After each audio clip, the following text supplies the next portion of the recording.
Alors, c'est un virus respiratoire qui se transmet majoritairement par voie aérienne et principalement par gouttelettes.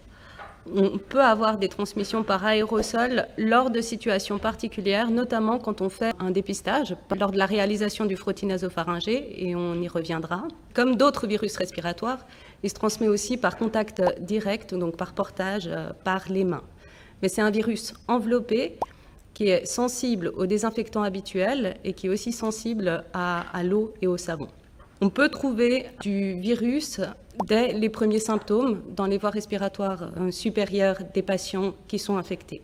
La durée d'incubation est en médiane de 4 à 6 jours et peut s'étendre jusqu'à 14 jours. Donc, les principaux symptômes sont des symptômes pseudogrippaux qui vont de simplement l'odinodysphagie, les arthralgies, les myalgies associées à de la toux, très souvent de la fièvre. 80% des cas identifiés étaient peu sévères et 15 à 20% des cas identifiés sont sévères, c'est-à-dire que les patients ont besoin d'oxygène, et 5% des cas identifiés sont critiques, c'est-à-dire ont besoin de soins intensifs. C'est probablement des chiffres surestimés. C'est uniquement les personnes qui ont été confirmées. Il y a possiblement plus de gens avec des infections peu symptomatiques qui ne sont pas comptés. L'évolution de la maladie, on débute avec une maladie peu grave, donc avec des symptômes pseudogrippaux, et les patients qui ne vont pas bien se péjorent une semaine après l'apparition des premiers symptômes. Quelle est la définition d'un cas suspect aujourd'hui? Et cette définition peut changer. Mais aujourd'hui, une personne suspecte de Covid-19 est définie par une personne qui a la présence de symptômes respiratoires, plus ou moins de la fièvre, et un lien épidémiologique dans les 14 jours qui précèdent le début des symptômes, soit parce qu'elles ont fait un voyage en zone à risque, c'est-à-dire Chine, Singapour, Corée du Sud, Iran, Japon ou nord de l'Italie, soit parce qu'elles ont eu un contact avec une personne qui présente une infection confirmée à SARS-CoV. J'insiste sur le fait que le lien épidémiologique, c'est un contact avec une personne qui a eu une infection confirmée, pas un contact avec un contact qui aurait vu une personne confirmée. Une autre précision, c'est qu'un transit dans un aéroport, par exemple à Singapour, n'est pas considéré comme un lien épidémiologique. La définition d'un cas confirmé, c'est une personne qui a une PCR positive. C'est très bien documenté maintenant que l'âge et les comorbidités sont un facteur de risque de mortalité. Et on observe des taux de mortalité extrêmement faibles chez les patients de moins de 50 ans, à moins d'1%, et beaucoup plus élevés plus on avance avec l'âge et plus on a des comorbidités. Donner un chiffre exact pour le taux de mortalité aujourd'hui est un petit peu difficile parce qu'on n'a pas tout le dénominateur du nombre de personnes infectées. Des chiffres de Chine, on a des taux de mortalité entre 2 et 3% chez les patients qui ont été identifiés. Mais encore une fois, il y a probablement beaucoup plus de patients qui n'ont pas été identifiés et cette mortalité est probablement surestimée.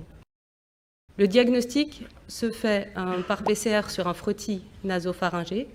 Des co-infections sont décrites avec d'autres virus ou d'autres bactéries. Donc chez une personne qui serait à très haute suspicion de Covid-19, il ne faut pas éliminer définitivement le diagnostic en présence d'un autre pathogène.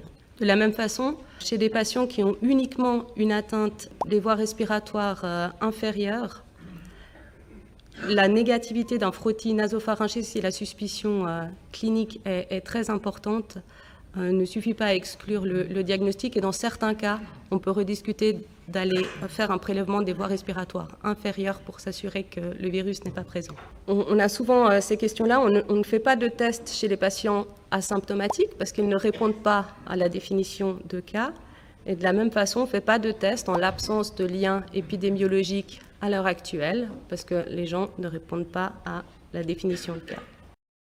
Un mot sur les populations particulières. On a encore peu de données, mais on a vraiment l'impression que chez les enfants, la maladie est très peu sévère.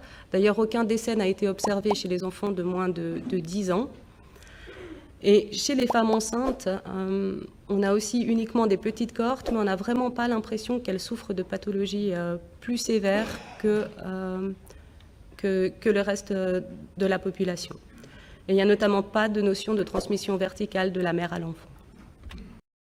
Un mot sur les soignants. En l'absence de symptômes, le personnel soignant qui a séjourné dans une zone à risque dans les 14 derniers jours a le droit de venir travailler. Il n'y a pas d'exclusion pour ces personnes-là. On rediscuterait en cas de contact direct, non protégé et prolongé avec un cas positif. Comme d'habitude, l'hygiène des mains doit être respectée, hein. C'est les mesures de base. Et le port du masque chirurgical est toujours indiqué, mais comme ça l'est habituellement en cas de symptômes respiratoires. Et un soignant qui développerait des symptômes respiratoires ou de la fièvre dans les 14 jours après un voyage dans une zone à risque, il serait testé au même titre que quelqu'un d'autre. Le traitement reste symptomatique. Chez les patients qui vont bien, c'est le traitement de l'IVRS. Chez les patients qui vont moins bien, c'est l'oxygénothérapie et la réanimation aux soins intensifs. Le traitement passe aussi par celui des surinfections, quand il y en a. Et il n'y a pas de traitement spécifique qui soit actuellement validé par une autorité de santé, mais plus de 80 molécules sont en cours de test, notamment en chimie.